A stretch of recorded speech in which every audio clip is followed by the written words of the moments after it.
The Foundations of Geometry by David Hilbert. Chapter 4, The Theory of Plane Areas. Section 19, Parallelograms and triangles having equal bases and equal altitudes.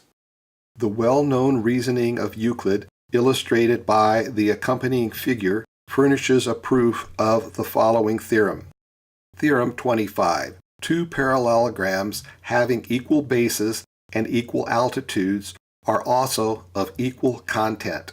We have also the following well-known proposition. Theorem 26. Any triangle ABC is always of equal area to a certain parallelogram having an equal base and an altitude half as great as that of the triangle. Proof. Bisect AC in D and BC in E, and extend the line DE to F, making EF equal to DE. Then the triangles DEC and FBE are congruent to each other, and consequently the triangle ABC and the parallelogram ABFD are of equal area. From theorems 25 and 26, we have at once, by the aid of theorem 24, the following proposition. Theorem 27. Two triangles having equal bases and equal altitudes have also equal content. It is usual to show that two triangles having equal bases and equal altitudes are always of equal area. It is to be remarked, however, that this demonstration cannot be made without the aid of the axiom of Archimedes. In fact, we may easily construct in our non-Archimedean geometry, see section 12, pages 21, two triangles so that they have equal bases and equal altitudes, and consequently, by theorem 27, must be of equal content, but which are not, however, of equal area. As such an example, we may take two triangles, ABC and ABD, having each the base AB equal 1 and the altitude 1.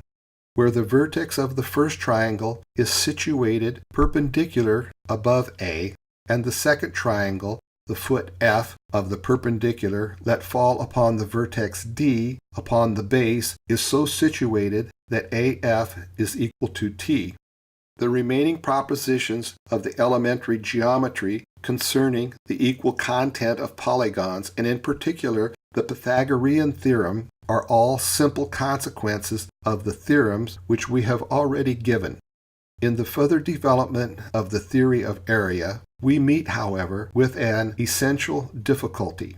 In fact, the discussion so far leaves it still in doubt whether all polygons are not, perhaps, of equal content. In this case, all the propositions which we have given would be devoid of meaning and hence of no value. Furthermore, the more general question also arises as to whether two rectangles of equal content and having one side in common do not also have their other sides congruent. That is to say, whether a rectangle is not definitely determined by means of a side and its area. As a closer investigation shows, in order to answer this question, we need to make use of the converse of theorem 27. This may be stated as follows. Theorem 28. If two triangles have equal content and equal bases, they have also equal altitudes. This fundamental theorem is to be found in the first book of Euclid's Elements as proposition 39. In the demonstration of this theorem, however, Euclid appeals to the general proposition relating to magnitudes, a method of procedure which amounts to the same thing as introducing a new geometrical axiom concerning areas. It is now possible to establish the above theorem, and hence the theory of areas, in the manner we proposed, that is to say, with the help of the plane axioms, and without making use of the axiom of Archimedes. In order to show this, it is necessary to introduce the idea of the measure of area. The Foundations of Geometry by David Hilbert. The material contained in the following translation was given in substance by Professor Hilbert as a course of lectures on Euclidean geometry at the University of Göttingen during the winter semester of 1898 and 1899. It was translated by E. J. Townsend, Ph.D., University of Illinois. The text was downloaded from Project Gutenberg with the following notice: this ebook is for the use of anyone, anywhere in the United States and most other parts of the world at no cost and with almost no restrictions whatsoever.